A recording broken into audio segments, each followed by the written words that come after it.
తెలంగాణ మాజీ ముఖ్యమంత్రి బీఆర్ఎస్ అధినేత కేసీఆర్ మళ్లీ ఫామ్ హౌస్ కే పరిమితమయ్యారు.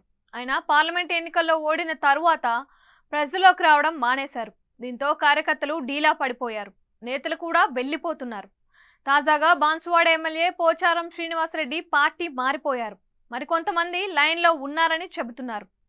బీఆర్ఎస్ ఎమ్మెల్యేలను తమ పార్టీలోకి రప్పించుకునేందుకు కాంగ్రెస్ ప్రయత్నాలను ముమ్మరం చేసింది. దీంతో కేసీఆర్ ఇప్పుడు అన్ని రకాలుగా కష్టాలను ఎదుర్కొంటున్నారు.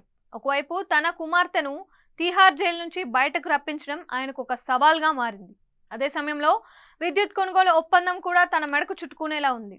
ఈ నేపథ్యంలో ఆయన జనంలోకి వచ్చి జరిగిన విషయాలను చెప్పాలని కేడర్ కోరుకుంటోంది. అసెంబ్లీ ఎన్నికల్లో ఓటమి తర్వాత కొంత డీలా పడిన తర్వాత పార్లమెంట్ ఎన్నికల సమయానికి జనంలోకి కేసీఆర్ వచ్చారు. కేసీఆర్ బస్సు యాత్రకు భారీగానే జనం హాజరయ్యారు. కార్యకర్తల్లోనూ జోష్ పెరిగింది.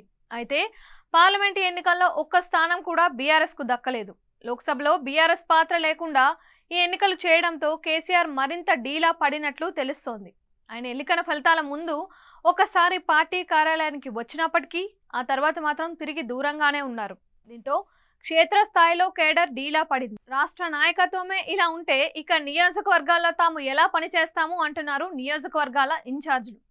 బీఆర్ఎస్ వర్కింగ్ ప్రెసిడెంట్ కేటీఆర్, మాజీ మంత్రి హరీష్ రావులు బయటకు వచ్చి కొంత హడావిడి చేస్తున్నప్పటికీ కేసీఆర్ క్షేత్రస్థాయి పర్యటనలకు రావాలని కేడర్ బలంగా కోరుకుంటుంది.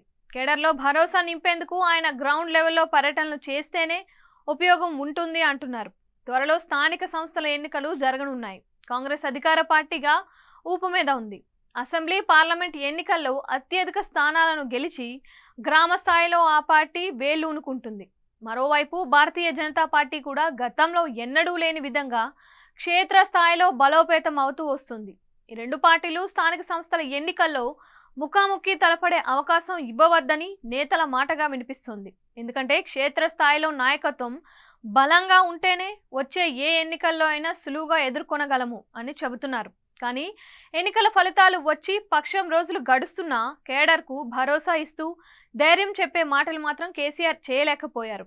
ప్రజా సమస్యలపై నేరుగా కేసీఆర్ క్షేత్ర స్థాయిలో పోరాటానికి దిగితేనే కొంత ఫలితం ఉంటుంది అనే కామెంట్స్ వినిపిస్తున్నాయి. కేసీఆర్ తీరు మార్చుకోకుంటే పార్టీకి భవిష్యత్తులోనూ గడ్డుకాలం తప్పదు అని అంటున్నారు రాజకీయ విశ్లేషకులు. ఇప్పటికే గత పార్లమెంటు ఎన్నికల సమయంలోనే కొందరు గ్రామ, మండల, జిల్లా స్థాయి నేతలు కారు పార్టీని వదిలి బీజేపీ పంచన చేరిపోయారు. అక్కడైతే సురక్షితంగా ఉంటుంది అని భావించడమే ఇందుకు కారణం. కొందరు కాంగ్రెస్ వైపు వెళ్ళగా మరికొందరు కమలం పార్టీ వైపు వెళ్లిపోయారు. కేసీఆర్ తీరు ఇలాగే కొనసాగితే పార్టీకి ఇబ్బందులు తప్పవన్న హెచ్చరికలు గ్రామాల నుంచి వినిపిస్తున్నాయి. మరి ఈ హెచ్చరికలు గులాబీ బాస్ చెవికెక్కుతాయా, లేక ఎన్నికల సమయానికి చూసుకుందాంలే అని ఎప్పటిలా ఇంటికే పరిమితం అవుతారా అన్నది మాత్రం ఆయన తేల్చుకోవాల్సి ఉంది. కేసీఆర్ నాయకత్వంపై నమ్మకం పెట్టుకున్న నాయకులు మరింత సంఖ్యలో పార్టీని వదిలి వెళ్లకముందే ఆయన మేల్కొంటే మేలు అని గులాబీ పార్టీలో గుసగుసలు వినిపిస్తున్నాయి.